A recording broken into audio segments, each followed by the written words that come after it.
The media don't have much to say about sanctuary cities, which defy constitutional federal immigration law. But when the matter is a moral sanctuary locality or bureaucracy that defies the unconstitutional Obergefell faux-marriage ruling, it has a different story.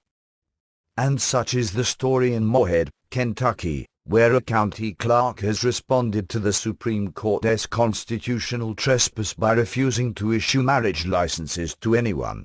As the New York Times reports, Kim Davis, the clerk in Rowan County, who says her Christian faith bars her from authorizing same-sex marriages, has refused to issue any licenses, either to same-sex or heterosexual couples after the historic ruling in June in the case of Obergefell v. Hodges. She has ignored a direct order from Governor Stephen L. Beshear that she do so. On Wednesday, Judge David L. Bunning of United States District Court for Eastern Kentucky, ruling in a case brought by the American Civil Liberties Union on behalf of 4 couples, 2 same-sex and 2 heterosexual, ordered Ms. Davis to resume issuing licenses. But lawyers for Ms. Davis immediately appealed and sought to stay. Thursday morning, Ms. Davis did not show up at work. Davis isn't alone in her opposition. In the wake of Obergefell, 60 Kentucky clerks signed a petition to Governor Beshear stating that they had religious objections to issuing faux marriage licenses, although most complied with his directive for fear of job loss.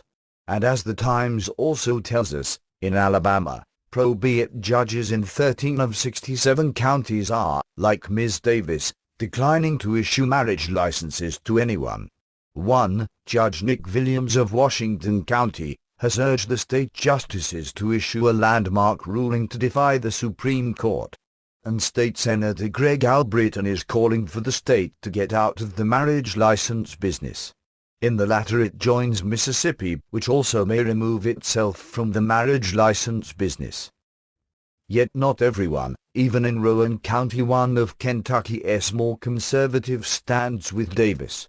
As the Associated Press reports, in a clear attempt at emotional manipulation, David Amold broke down and cried in the county's judge executive's office after he was denied a license to marry David Moore, his partner of 17 years. "I will say that people are cruel, they are cruel, these people are cruel," Amold said. "This is how gay people are treated in this country. This is what it's like. This is how it feels."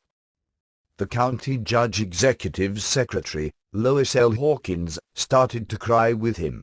She declined to comment, except to say it broke her heart and there was nothing she could do to help them. One could wonder if those refusing to approve polygamists' marriages are thought cruel, and if tears are shed over the way they are treated in this country, or if this is just another case of a politically favored group expecting and receiving preferential treatment. Unfortunately, even many of those siding with Davis on marriage's definitional aspect disagree with her on its legal one. This is due to a fundamental misunderstanding about American law. For example, joining a number of other capitulating state executives after Obergefell, Ohio Governor John Kasich stated at the time that our nation's highest court has spoken and we must respect its decision. But, question, does a decision that doesn't respect the Constitution deserve respect itself? The idea here is that we're a nation of laws, not men, so we must follow the law. But what is the law? If we're simply going to abide by whatever judges rule, no matter how detached from legal reality, are we following the law or just lawyers? And once we're following lawyers, we are a nation of men, not laws.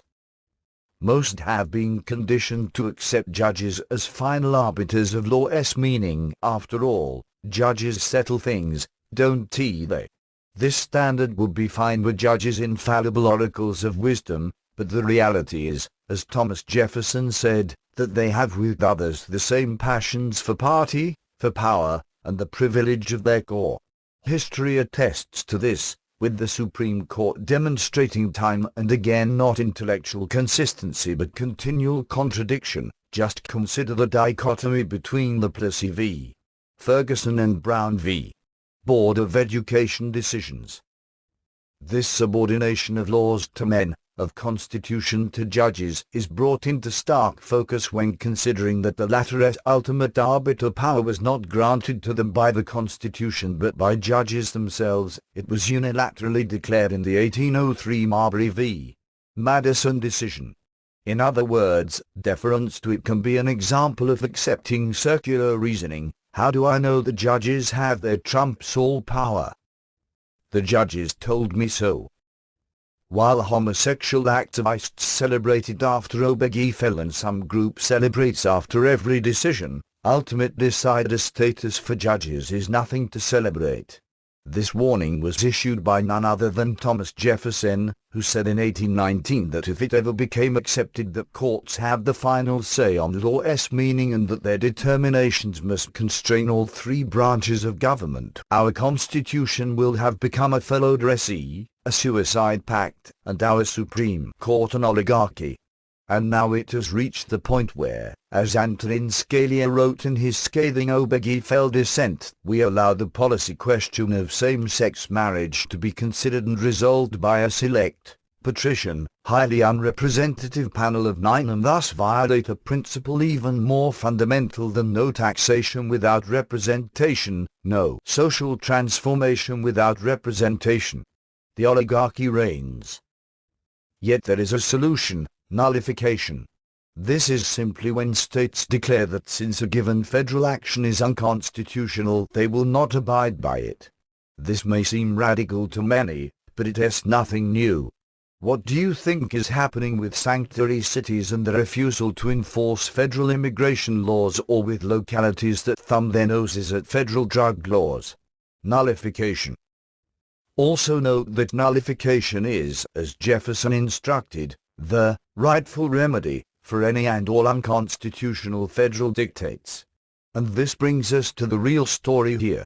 It is not that an intrepid county clerk here and there is defying lawless black-robed lawyers, but that governors and legislators refuse to lead the charge. They are all too afraid of losing their jobs, losing their campaigns, losing their luxury, and losing respect. If only they were so afraid of losing their republic.